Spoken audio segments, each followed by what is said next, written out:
Current affair से पहला प्रश्न है कि हाल ही में राष्ट्रपति श्री द्रौपदी मुर्मू ने कितनी पंचायतों को राष्ट्रीय पंचायत पुरस्कार से सम्मानित किया है।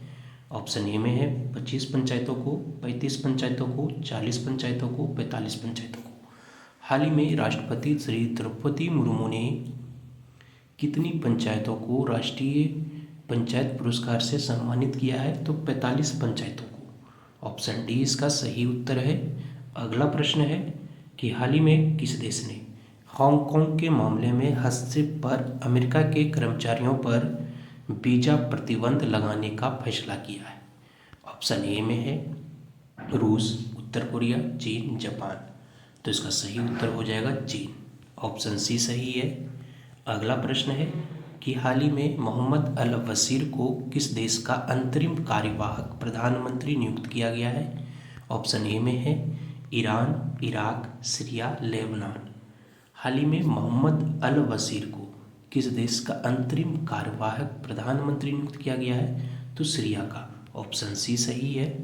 अगला प्रश्न है कि हाल ही में सरकार ने गेहूं की भंडारण सीमा 2000 मीट्रिक टन से घटाकर कितने मीट्रिक टन कर दिया है।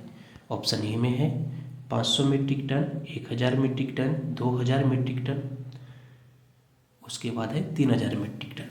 हाल ही में सरकार ने गेहूं का भंडारण की सीमा पहले 2000 मीट्रिक टन थी, उसे घटाकर कितना कर दिया गया है, तो 1000 मीट्रिक टन कर दिया गया है। तो ऑप्शन बी सही है। अगला प्रश्न है कि हाल ही में योजना को वित्त वर्ष 2028 से 29 तक बढ़ाने का निर्णय लिया गया है। किस योजना को जो है वित्त वर्ष 2028 से 29 तक बढ़ाने का निर्णय लिया गया है। ऑप्शन ए में है प्रधानमंत्री आवास योजना ग्रामीण, प्रधानमंत्री शहरी आवास योजना, स्वच्छ भारत मिशन, प्रधानमंत्री रोजगार योजना।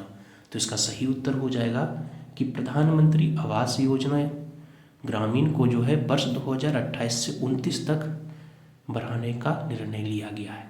तो ऑप्शन ये सही है।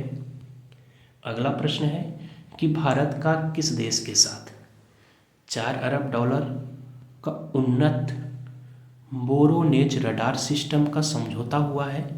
ऑप्शन ए में है रूस, अमेरिका, चीन, जापान। तो इसका सही उत्तर हो जाएगा रूस के साथ। भारत का जो है वह रूस के साथ 4 अरब डॉलर उन्नत वोरोनेज रडार सिस्टम का समझौता हुआ है। तो ऑप्शन ए सही है।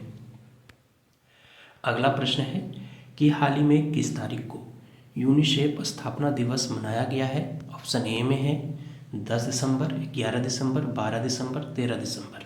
तो इसका सही उत्तर हो जाएगा कि हाल ही में 11 दिसंबर को जो है यूनिसेफ स्थापना दिवस मनाया गया है। तो ऑप्शन बी सही है।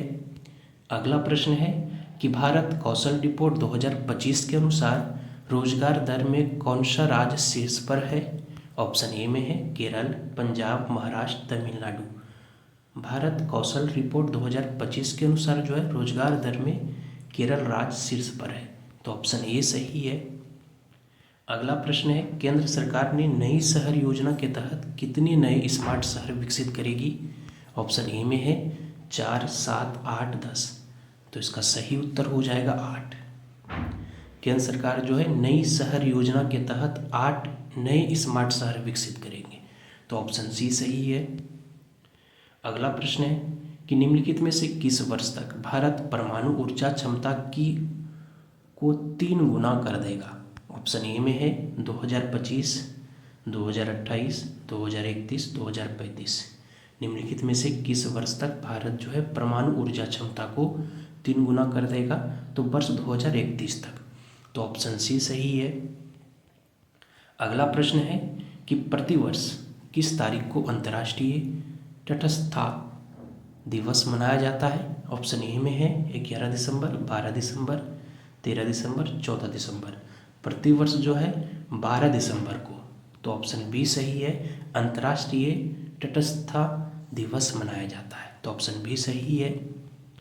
अगला प्रश्न है कि निम्नलिखित में से कौन सा देश जो है पहली बार नारकोटिक ड्रग्स पर संयुक्त राष्ट्र आयोग के 68वें सत्र की अध्यक्षता करेगा।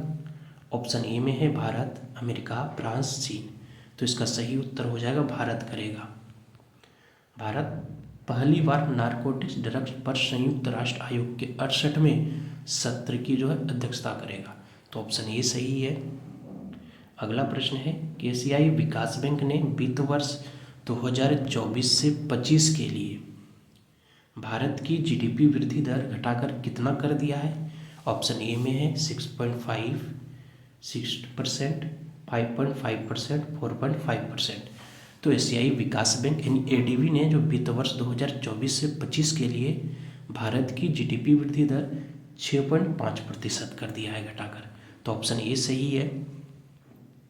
अगला प्रश्न है QS world university ranking sustainability 2025 में किस आईआईटी ने भारत में पहला स्थान प्राप्त किया है? ऑप्शन ए में है IIT Delhi, IIT Mumbai, IIT Guwahati, IIT Kharagpur. QS world university ranking sustainability 2025 में जो है आईआईटी दिल्ली ने भारत में पहला स्थान प्राप्त किया है। तो ऑप्शन ए सही है। अगला प्रश्न है कि हाल ही में राष्ट्रीय परिवार स्वास्थ्य सर्वेक्षण 5 के अनुसार कौन सा वर्ष है के दौरान भारत में कुल प्रव्रजन दर 2.0 हासिल कर ली है? ऑप्शन ए में है 2018 से 20, 19 से 21, 21 से 23 या फिर 12 से 24। तो इसका सही उत्तर हो जाएगा कि 1921 वर्ष में राष्ट्रीय परिवार स्वास्थ्य सर्वेक्षण 5 के अनुसार जो है यह वर्ष कौन सा वर्ष? तो 2019 से 21 के दौरान भारत की कुल प्रव्रजन दर 2.0 हासिल कर ली है। तो ऑप्शन बी सही है। धन्यवाद आप सभी को। जय हिंद। मिलते हैं अगले दिन फिर करेंट अफेयर के महत्वपूर्ण प्रश्नों के साथ।